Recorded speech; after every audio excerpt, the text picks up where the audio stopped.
Layla adjusted her hijab in the mirror, her fingers trembling slightly.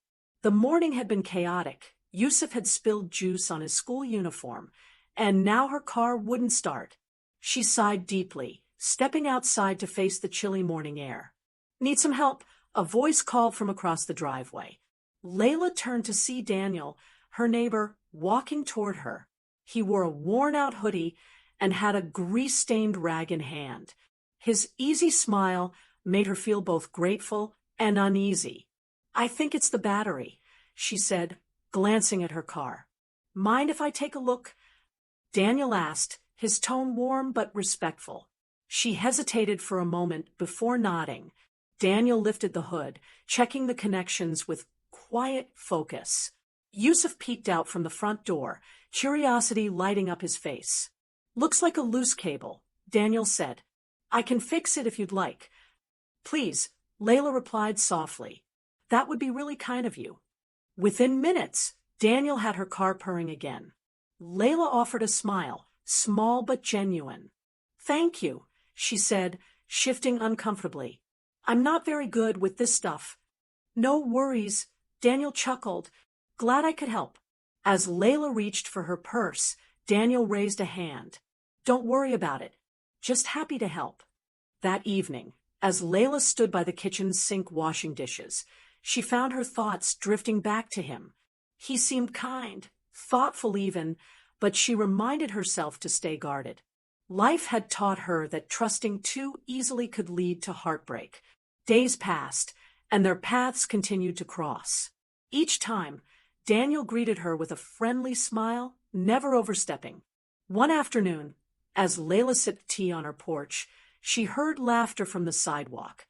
Yusuf's bike chain had jammed, and there was Daniel kneeling beside him, showing him how to fix it.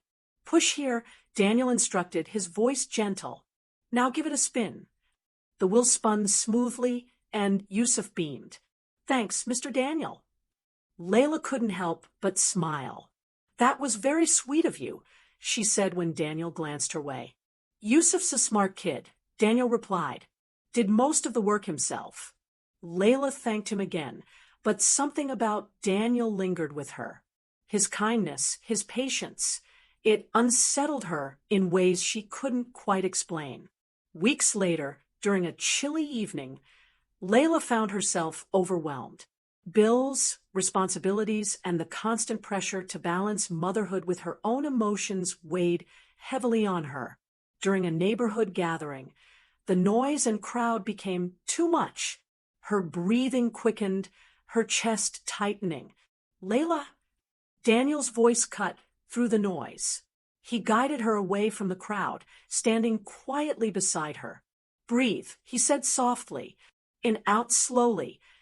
Layla closed her eyes and followed his voice. Her breathing steadied, and when she opened her eyes, Daniel's face held nothing but concern, no judgment, no pity. "Thank you," she whispered, her voice barely audible. "Anytime," Daniel replied. His smile was calm, comforting. That night, as Layla tucked Yusuf into bed, her mind wandered back to Daniel's voice, steady, reassuring, and kind.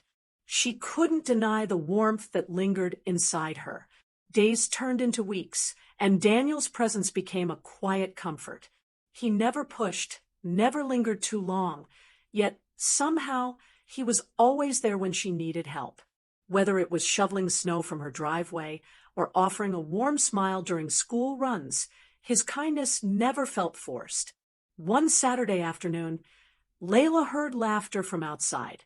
She peeked through the window to find Daniel showing Yusuf how to throw a baseball. Yusuf's face glowed with excitement as Daniel patiently guided him. "You're really good at this," Layla said when Daniel returned the ball to Yusuf. "I played a little in college," he replied with a shrug. "Yusuf's a natural." Layla smiled, feeling grateful but unsure. Daniel was making a place in her son's heart, and that scared her. She knew how easily good things could slip away.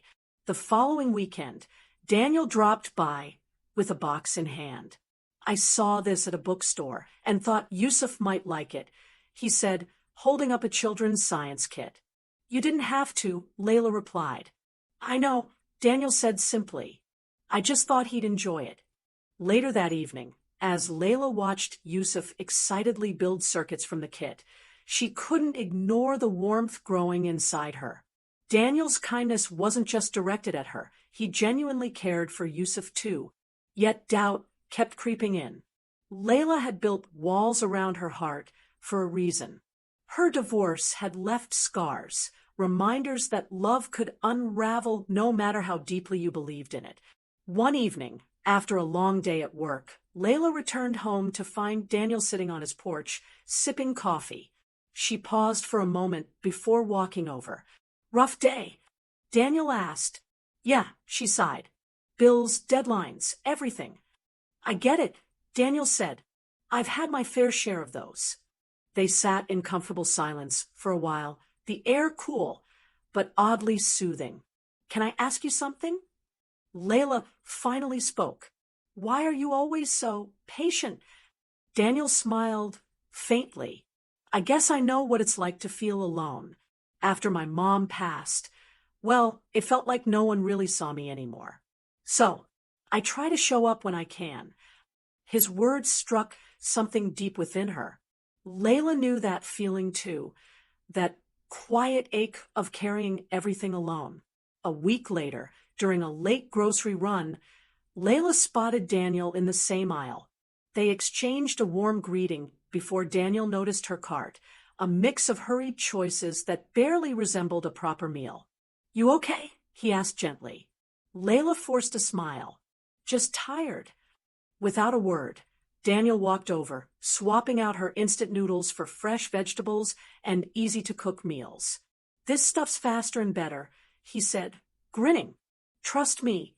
For some reason, that simple gesture hit her harder than expected. He wasn't trying to impress her. He just wanted to make things easier. That night, as she cooked the meal Daniel had suggested, the house felt warmer, calmer, like maybe, just maybe, she wasn't carrying everything alone anymore. Layla couldn't ignore her feelings anymore. Daniel's kindness, his patience. It had stirred something she hadn't felt in years. Yet with those feelings came fear. She knew what people would say. A Muslim mother falling for a Christian man. It wasn't just complicated, it felt impossible. She started to create distance. When Daniel waved from across the street, she only smiled faintly before turning away. When Yusuf asked if Mr. Daniel could visit again, she changed the subject. One evening, Daniel knocked on her door. Layla hesitated before opening it. Is everything okay? He asked softly. I've just been busy, she said quickly. Daniel paused, studying her face. Did I do something wrong? No, Layla insisted, but her voice faltered. I need some space. I get it, Daniel said, though his expression betrayed his disappointment. But if you ever need anything, you know where I am. Weeks passed, and Layla convinced herself she was doing the right thing. She buried herself in work, in parenting, in anything that kept her mind busy. But no matter how hard she tried, she couldn't shake the memories. Daniel fixing Yusuf's bike, Daniel helping her breathe during that overwhelming evening, Daniel quietly swapping groceries to make her life easier. One evening, Yusuf asked quietly, Did I do something wrong? Mr. Daniel doesn't come around anymore. Layla's heart sank. No, sweetheart, she said, brushing his hair from his face. Mr. Daniel's just busy. But Yusuf's words lingered. That night, Layla sat alone, wrestling with her emotions. She knew she cared about Daniel, not just because of his kindness, but because he understood her in a way few people ever had. Yet fear held her back. Fear of judgment, fear of getting hurt again, fear of risking her son's happiness. The next afternoon, she found Daniel working on his porch, tightening screws on a wooden chair. Summoning courage, she walked over. Hey, she said quietly. Daniel looked up, surprised. Hey, he replied, setting his tools down. I've been avoiding you, Layla admitted. I was scared. Of what? Daniel asked. Layla sighed. Of getting too close, of what people might say of getting hurt again. Daniel nodded slowly. I get it, he said, but I'm not here to make your life harder. If you need space, I'll respect that. That's the thing, Layla whispered. I don't want space. I just don't know how to make this work. Daniel's eyes softened. We don't have to figure it all out today, he said. I just want you to know I care about you, about Yusuf. And whatever this is, we can take it slow. His words lifted something heavy from her chest. For the first time in weeks, Layla allowed herself to smile. Slow sounds good, she said softly. As she walked back home, something inside her felt lighter, as if she'd finally given herself permission to hope again. Layla's family visited a week later, filling her home with familiar voices and warm laughter. Her mother's gentle reminders about faith and tradition lingered in her mind long after they'd left. As much as she cherished her beliefs, Layla couldn't deny what was growing in her heart, and it terrified her. The next morning, she stood at her window, watching Daniel drink his coffee on his porch. He looked peaceful, completely unaware of the storm inside her. She knew she couldn't keep avoiding it. She had to make a decision. Later that afternoon, Daniel stopped by, holding a book with a soft smile. I heard Yusuf's been curious about space, he said. Thought he might like this. Layla accepted the book, her fingers brushing his. Can we talk? She asked quietly. They sat on her porch, the air filled with quiet tension. I don't know how to do this, Layla admitted. I can't ignore my faith, or what it means for my son. I'd never ask you to, Daniel said firmly.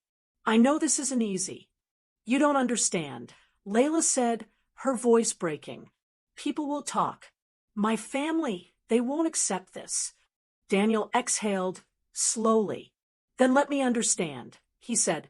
Tell me what matters to you, what you need. Over the next week, Daniel did just that. He read about her faith, asked questions with quiet curiosity, and never once tried to change her mind. One evening, Layla found him standing outside her local mosque, simply watching as people gathered for prayer. He hadn't said a word about it, he just wanted to understand her world.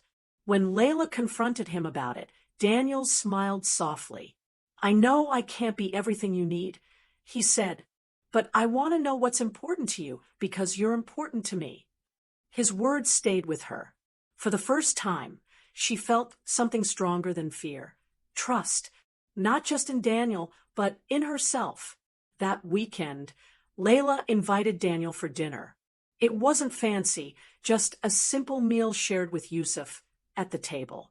They laughed over stories from Daniel's childhood and bonded over Yusuf's endless questions about stars and planets. As the evening stretched on, Layla caught herself watching Daniel, the way he spoke with kindness, the way Yusuf lit up when he was around. She realized love didn't have to mean losing herself. It could mean finding someone willing to meet her halfway. When Daniel left that night, he paused at the door. Whatever happens, he said quietly, I'm glad I met you. I'm glad I met you too, Layla replied, her voice steady. In that moment, she knew this wasn't about perfect answers or easy paths. It was about two hearts finding common ground, built on patience, respect, and something far stronger than fear. Over the following weeks, Layla and Daniel settled into a quiet rhythm. There were no grand declarations or rushed promises, just small moments that felt natural. Daniel would wave from his porch as Layla returned from work, and sometimes she'd invite him over for tea. Yusuf, of course, was always delighted to have Daniel around, and his presence felt more like comfort than complication. One evening, as Layla set the table for dinner, Yusuf spoke up. Mr. Daniel's nice, he said thoughtfully, but is he going to be our family now? Layla paused, her heart tightening. Why do you ask? She said carefully. Yusuf shrugged. Because when Dad left, you were sad a lot. But now you smile more. His words stayed with her. Yusuf's happiness meant everything, but the thought of risking it again made her anxious. What if things didn't work out? What if this warmth she felt was just temporary? Later that evening, Daniel called. "I'm heading out of town for a few days," he said. "Just wanted to say goodbye." "Everything okay?" Layla asked. "Yeah," Daniel replied. "Just visiting my sister." When Layla hung up, she realized how much she would miss him, not just his presence, but the quiet comfort he brought. That night, she found herself replaying memories, Daniel fixing her car, calming her during her panic attack, teaching Yusuf how to throw a baseball. Each moment felt steady, honest, the kind of love she didn't think she'd ever find again. When Daniel returned, Layla invited him over for dinner. The evening was simple: laughter, stories, and quiet glances that spoke more than words ever could. As Daniel helped clear the table, Layla finally spoke. "I'm scared," she admitted. "I don't know how this works, how we make this work." "We figure it out," Daniel said softly. "Together." Layla exhaled, feeling her heart steady. "I want that," she whispered. In the weeks that followed, their bond grew stronger. Layla introduced Daniel to her closest friends, carefully letting him into more of her world. Daniel, in turn, made Yusuf feel seen, never trying to fill a role, just showing up with quiet kindness. One evening, as the three of them sat on the porch watching the sky darken, Yusuf leaned his head against Daniel's arm. "I'm glad you're here," he murmured sleepily. Layla's eyes met Daniel's, and in that quiet moment, she knew love didn't have to be rushed or forced. It could unfold gently, built on trust, respect, and a willingness to try. For the first time in a long while, Layla felt certain this wasn't just a passing feeling. It was something real, something worth holding on to. The following weeks felt peaceful in a way Layla hadn't experienced in years. Daniel's presence was steady, yet never overwhelming. He seemed to understand exactly when to step in and when to give her space. It wasn't just his kindness that drew her in, it was the way he listened, the way he respected her boundaries without question.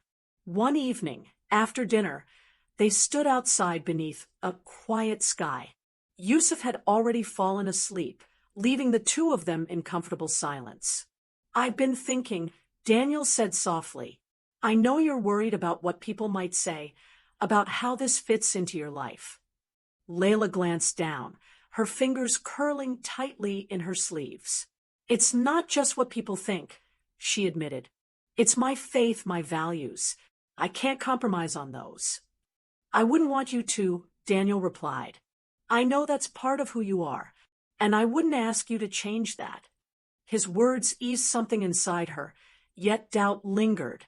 "But what if it's not enough?" she asked. "What if this doesn't work?" Daniel's expression softened. "Then at least we'll know we tried, honestly and with our whole hearts." His answer wasn't perfect, but it was real, and that was enough. A few days later, Layla was picking Yusuf up from school when she overheard two women talking nearby. Their whispers weren't loud, but the words stung.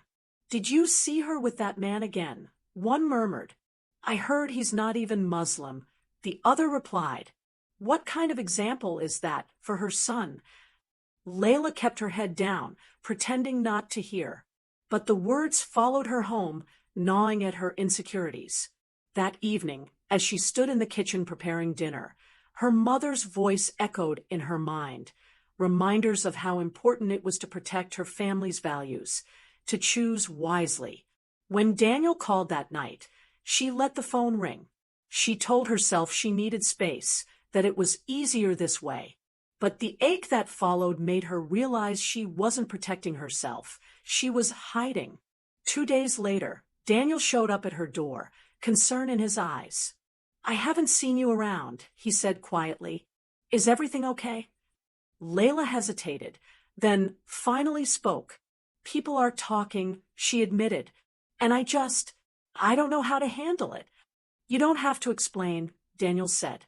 "If this isn't what you want, I'll understand. That's the thing, Layla whispered. I do want this, but I don't want to lose myself trying to have it. Daniel nodded slowly. Then let's take it one step at a time, he said. On your terms. His patience broke down the last wall she'd been holding up. Love, she realized, didn't have to come with ultimatums or impossible choices. It could be quiet, steady, something that grew stronger by simply being given the chance. That weekend, as they sat together on the porch, Yusuf curled up beside Daniel, fast asleep. Layla leaned back, her heart finally at ease. She didn't have all the answers yet, but she knew this. Love didn't have to be perfect. It just had to be real.